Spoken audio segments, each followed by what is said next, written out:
नमस्कार दोस्तों, आईएएस सब पर आप लोगों का बहुत बहुत स्वागत है। UPSC prelims previous year question answer discussion series का ये दूसरा पार्ट है। यहाँ पर हम 2018 में हिस्ट्री और आर्ट एंड कल्चर से जितने भी क्वेश्चन पूछा गया था सबके बारे में चर्चा करेंगे। तो 2018 में हिस्ट्री और आर्ट एंड कल्चर से टोटल 22 क्वेश्चन पूछा गया था। इसमें से टोटल 17 क्वेश्चन पूछा गया था हिस्ट्री से, और आर्ट एंड कल्चर से 5 क्वेश्चन पूछा गया था। पहला क्वेश्चन यहाँ पे ईस्ट इंडिया कंपनी की इकोनॉमिक पॉलिसी से रिलेटेड है। तो यहाँ पर बताया गया है, जब ईस्ट इंडिया कंपनी राज कर रहे थे middle of the 18th century पर, उस समय ईस्ट इंडिया कंपनी किन वस्तुओं का एक्सपोर्ट करती थी। तो यहाँ पर आपको एलिमिनेशन मेथड का इस्तेमाल करना है, ठीक है। तो देखिए, शुगर, शक्कर जो है वो एक प्रोसेस फूड है, तो प्रोसेस करने के लिए फैक्ट्री चाहिए, और यहाँ पे जो समय काल बताया गया है वो है middle of the 18th century. तो ये वाला ऑप्शन यहाँ पे गलत हो जाएगा। नेक्स्ट देखिए, copper, silver, gold, spices and T. तो स्पाइसेस जो है ये बेसिकली एक्सपोर्ट किया जाता था दक्षिण भारत से, और यहाँ पे स्पेसिफिकली कहा गया है बंगाल के बारे में, तो ये वाला ऑप्शन भी यहाँ पे गलत हो जाएगा। नेक्स्ट जो है यहाँ पे raw cotton, oil seeds and opium, ये वाला ऑप्शन यहाँ पे सही है, ये बंगाल से एक्सपोर्ट किया जाता था। और कॉटन, सिल्क, सॉल्पिटर एंड ओपीएम ये भी बंगाल से एक्सपोर्ट किया जाता था। बट ऑप्शन ए और डी के बीच में ऑप्शन डी जो है ए है मोर एप्रोप्रिएट, ठीक है। तब आप एनसीईआरटी खोल के देखिए, एनसीईआरटी पर साफ तौर पर ये मेंशन किया गया है, तब बंगाल से कॉटन, सिल्क, सॉल्पिटर और ओपीएम का एक्सपोर्ट किया जाता था, ठीक है। नेक्स्ट क्वेश्चन क्या है हम देखते हैं। नेक्स्ट क्वेश्चन यहाँ पे चंपारण सत्याग्रह के बारे में बताया गया है। तो यहाँ पे बताया गया है, which one of the following is a very significant aspect of the Champaran Satyagraha.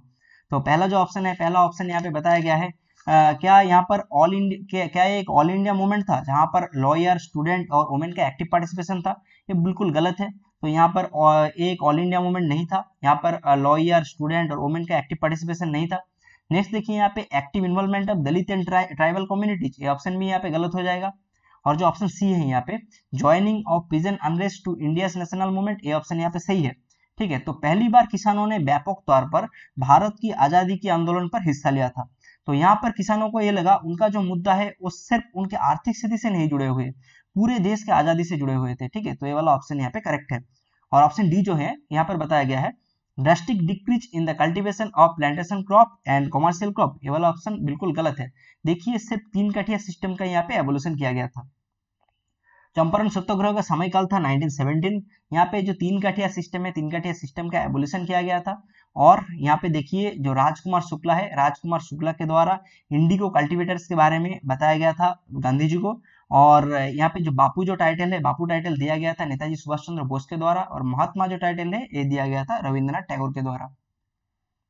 Next question यहाँ पे पूछा गया है हिंद मजदूर सभा के बारे में।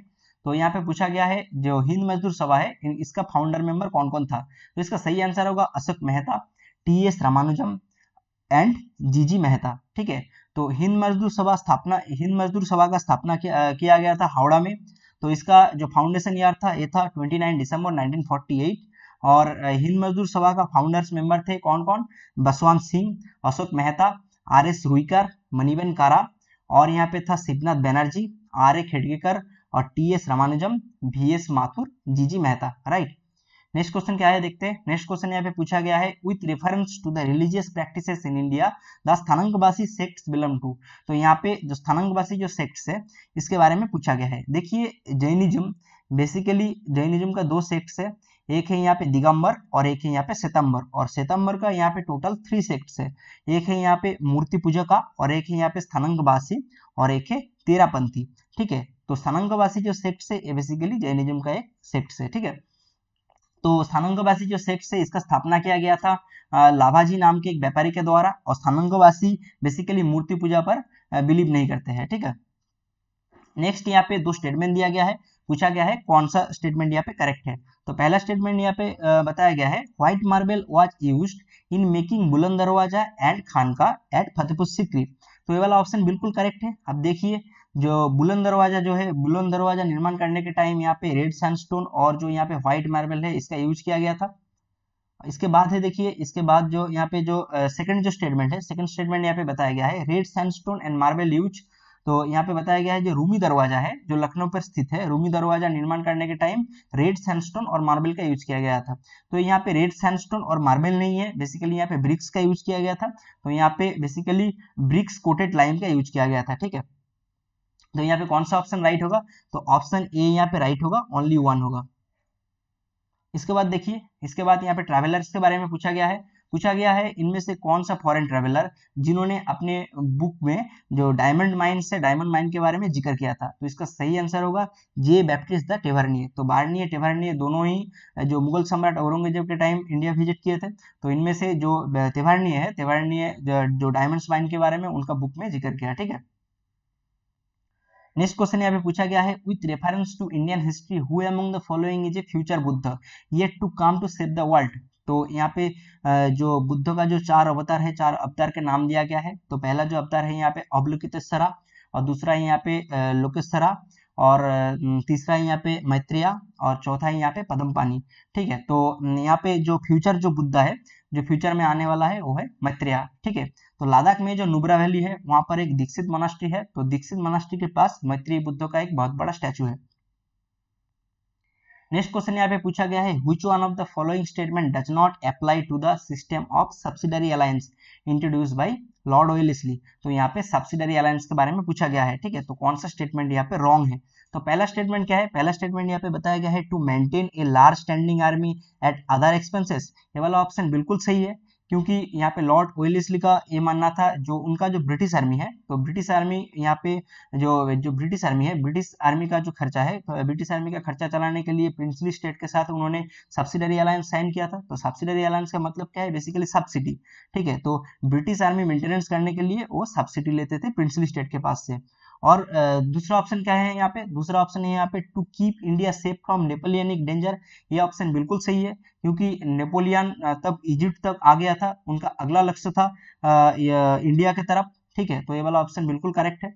और ऑप्शन सी जो है यहाँ पे to secure a fixed income for the company, ये वाला ऑप्शन बिल्कुल गलत है, क्योंकि सिक्योर इनकम फिक्स्ड करने के लिए पहले से ही जो परमानेंट सेटलमेंट है वो इंट्रोड्यूस किया गया था। ठीक है, तो ये वाला ऑप्शन गलत है। नेक्स्ट है यहाँ पे देखिए to establish British paramountcy over the Indian state, ये वाला ऑप्शन बिल्कुल सही है। ठीक है, तो सब्सिडरी अलायंस के पीछे मेन जो मकसद था वो था पैरामाउंटेसी एस्टेब्लिश करना। ठीक है, तो सब्सिडरी अलायंस बेसिकली एक नॉन इंटरवेंशन पॉलिसी है। तो ये इंट्रोड्यूस किया गया था रिचर्ड वेलेस्ली के द्वारा। ठीक है, तो यहाँ पे 2 वेलेस्ली है, एक है रिचर्ड वेलेस्ली और एक है आर्थर वेलेस्ली। तो यहाँ पर ही फंसा दिया जाता है। तो सब्सिडरी अलायंस इंट्रोड्यूस किया गया था रिचर्ड वेलेस्ली के द्वारा।